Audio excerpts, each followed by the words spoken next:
Today's show is based on my experience in working with thousands of savers, and it deals with this truth.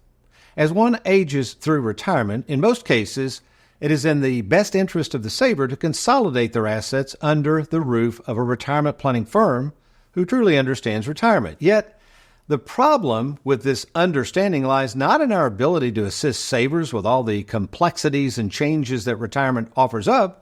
It is this notion that all people are wired the same when it comes to their understanding of money, and more importantly, how God has wired us all differently in terms of our desire to invest money and take risk with it. This is why years ago I spent a lot of time and a lot of money researching this notion of how differently God has wired us for risk, and not only wrote a book called The 3 Personalities of Money, but also created, with the help of a few psychology professors from Western Kentucky University who assisted in the creation of what I call the 3 Personalities of Money financial quiz. And it's there to help people diagnose their true financial personality. That is, whether that person's financial personality is that of a saver, investor, or speculator. The Bible exposes this truth as well, where we see in Matthew 25:14, a master gives a sum of money to 3 different servants to manage, and here's what happens.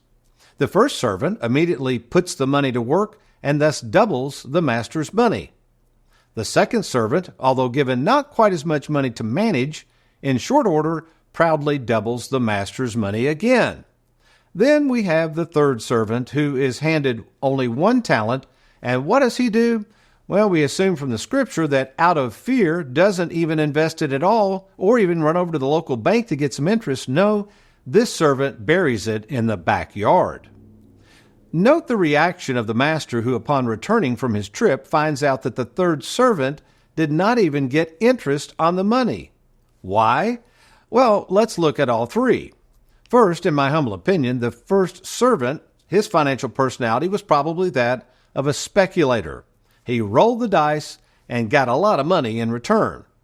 The second servant didn't have quite as much money. He was probably an investor. Again, he invested the money, possibly with some speculation, and he as well doubled his money. So who is this third servant? Well, I think it was probably a saver who was much more concerned with the return of their money than the return on it. Yet, here's the point of this story. The saver could have at least earned interest on the money they wished to protect. And maybe that's you right now. You are scared to death of investing your money into risky things like the stock market. You remember all those times that the stock market tanked, and instead of at least getting some interest, what do? Well, you're probably kind of figuratively burying it in the backyard. Well, folks, that's not the definition of stewardship. Stewardship is doing the best you can with what you've got, while at the same time recognize and staying with your financial personality. Which is why at Tony Walker Financial, we only work with savers.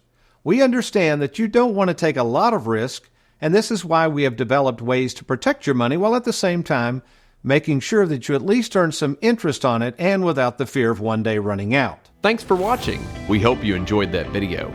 If you'd like, check out these other clips. And be sure to hit that like button and that subscribe button for more videos.